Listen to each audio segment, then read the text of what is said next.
Welcome to the Deep Dive. Today we're going to tackle a topic that often makes people groan taxes. But hang on, because we're actually zeroing in on something specific, something that could genuinely put money back in your pocket and, help the planet too.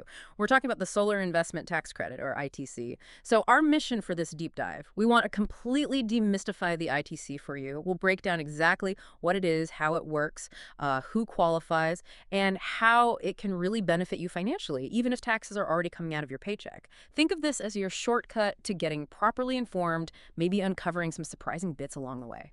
Okay, so let's unpack this thing, the ITC. At its heart, it's a U.S. federal government program, right? Exactly. It's a federal initiative. And its main job is what? To let you deduct a chunk of the cost of a solar system from your taxes. Precisely. It allows you to deduct 30%, that's the current rate, 30% of the total cost of installing a solar energy system. And crucially, as you hinted, it's a credit.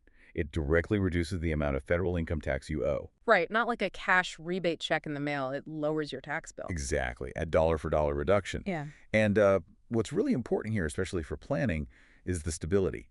That 30% rate, it's locked in through the end of 2032. Oh, wow. That's quite a long window. It is. That's thanks to the Inflation Reduction Act of 2022. It gave the program a really solid long-term footing.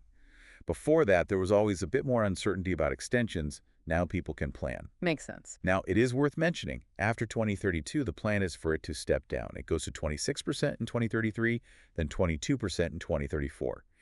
And for residential systems, it's scheduled to phase out completely in 2035 unless, Congress decides to act again. Okay, good to know about the future, but that 30% through 2032 is the key takeaway for now. So let's dig into that 30%. What costs actually qualify? Is it just the shiny panels on the roof? Ah, good question. No, it's much broader than that. People often underestimate this. The credit applies to 30% of the total project cost. Total cost. Okay, Well, obviously the solar panels themselves, hmm but also things like the inverters, the electrical wiring, the racking and mounting equipment that holds the panels up, and importantly, battery storage. That's a big one now. Batteries too. Yes, specifically, if the battery is being charged by your solar system, hmm that cost is eligible. And then you've got the labor for installation, the permitting fees, inspection costs, even sales tax on the eligible equipment in some places. Wow, okay. Basically, the rule of thumb is if it's necessary for your system to actually generate and store solar power, it's probably covered by that 30%. Okay, that's really helpful. So let's make this real. How does this translate into actual savings for you, the listener? Yeah. Let's take an example. Say a system costs $20,000 all in. Okay, The 30% ITC would be $6,000, right? correct. $6,000. So if you happen to owe exactly $6,000 in federal taxes that year, Your tax bill effectively drops to zero. making your net cost for that $20,000 system only $14,000. That's the math. Pretty significant saving. Definitely. But what if? What if you don't owe that much in taxes? Let's say this system costs $15,000, so the credit is $4,500. Right. But maybe after deductions and everything, you only owe $2,000 in federal income tax that year. What happens then? Do you lose the rest? No. And this is a fantastic feature of the ITC. You don't lose it, that unused portion of the credit. You can carry it forward. You go forward. Yes, you apply the $2,000 you need that year, bringing your tax bill to zero, and the remaining $2,500, you can carry that over to apply against your taxes the next year. For how long? You can carry it forward for up to 5 years after the year you place the system in service. 5 years. Okay, that's really important. So even if your tax liability is low in one particular year, you still eventually get the full value. Exactly. It makes the credit accessible even if your income fluctuates or your tax situation changes year to year. It ensures you get that full 30%. That's a great safety net. Okay, so who actually qualifies? What are the main conditions you need to meet? There are basically 3 main conditions to keep in mind. First, and this is a big one, you must own the solar system. Own it, not lease it. Correct. If you lease the panels, or if you have what's called a power purchase agreement, or PPA, where you just buy the powers of it, then typically the company that owns the system gets the tax credit, not the homeowner. Gotcha. Ownership is key. What else? Second, the system has to be installed on a property in the U.S. that you own. This can be your main home, your primary residence, but it could also be a secondary home, like a vacation house, or even, in some situations, a rental property you own. Businesses can use it too. Okay, so owned property in the U.S., and the third condition. You need to have federal income tax liability, Because remember, it's a credit against taxes owed. Right. You need to owe taxes to be able to reduce them. Exactly. Yeah. But, and this goes back to what we just talked about, even if you don't owe enough in the first year to use the full credit. You can carry it forward. Right.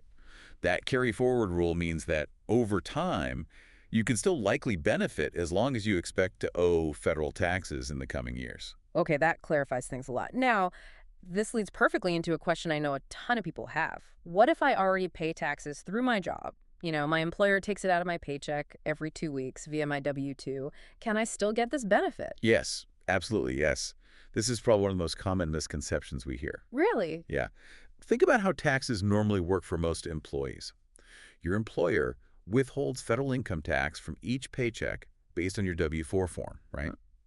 At the end of the year, when you file your tax return, the IRS calculates how much tax you actually owed for the entire year based on your income, deductions, and so on. Mm-hmm. They then compare that final tax liability to the total amount that was already withheld from your paychecks. Okay. If you had more withheld than your final tax bill, especially after applying a big credit like the ITC, you get the difference back as a refund. Oh, okay, let's walk through that. Maybe an example would help cement it. Let's say you earn $60,000 in 2025. And throughout the year, your employer withheld, let's say, $6,000 in federal taxes. That's on your W-2. Okay, $6,000 paid in.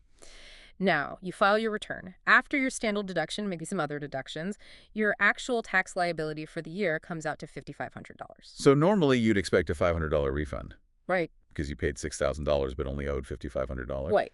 But now let's add the solar credit. Let's say you installed a system and qualify for a $4,500 ITC. Good. So you take your initial tax liability, the $5,500, and you subtract the $4,500 credit. Which brings your new adjusted tax liability down to just $1,000. Exactly. You now only owe $1,000 for the year. But wait, you already paid $6,000 through withholding. So the IRS owes you the difference, $6,000 paid minus $1,000 owed. That's a $5,000 refund. Precisely.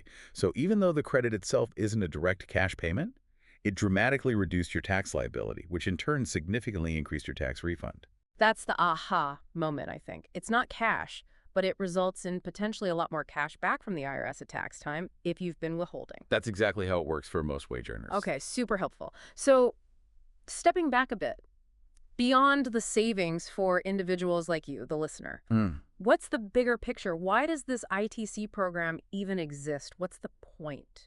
Well, fundamentally, the ITC was created by Congress to encourage and accelerate the switch to clean, renewable energy here in the U.S. It started back in 2006.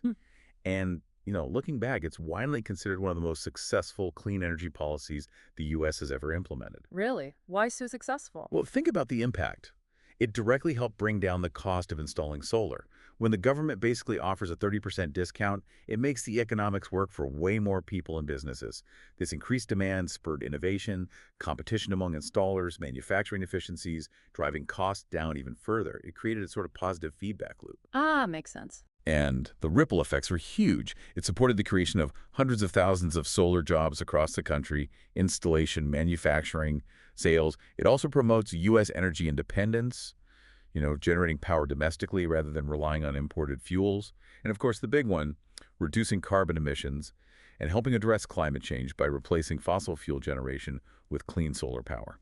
So it's really been a powerful tool for both economic and environmental goals. Absolutely. It's a prime example of how a well-designed tax incentive can really shift markets and drive significant positive change. That is quite a track record. Okay, so let's quickly recap the absolute must-knows from this deep dive. First, the solar ITC is a big deal, a 30% federal tax credit off the total cost of your solar installation. Second, it covers a lot more than just the panels. Think batteries, labor, wiring, the works. Right, the whole system. Third, even if you pay taxes via W-2 withholding, you can absolutely benefit, potentially seeing a much larger tax refund. Definitely. Don't let that stop you. Fourth, if you can't use the whole credit in 1 year, no worries, you can roll it over for up to 5 years. Huge point, that carry forward. And finally, that 30% rate is locked in through 2032, making the next few years a really opportune time to look into this. Bottom line, the ITC can literally save you thousands and makes going solar way more affordable. It really does. And just one final piece of practical advice, definitely talk with a qualified tax professional. They can help make sure you claim the credit correctly on Form 5695 and, navigate your specific financial situation to maximize the benefit. Always good advice when dealing with taxes. And thinking about the success we just discussed, it does raise a bigger question, doesn't it? If the solar ITC has been so effective at driving the shift in the energy sector, both economically and environmentally, what does that tell us about the potential for maybe similar targeted tax incentives to accelerate sustainable changes in other areas? Maybe like transportation or building energy efficiency. Something to think about. That is a fascinating question to leave our listeners with. What else could be incentivize this effectively? Well, thank you for joining us on this deep dive into the solar investment tax credit. Hopefully, you feel much more informed now.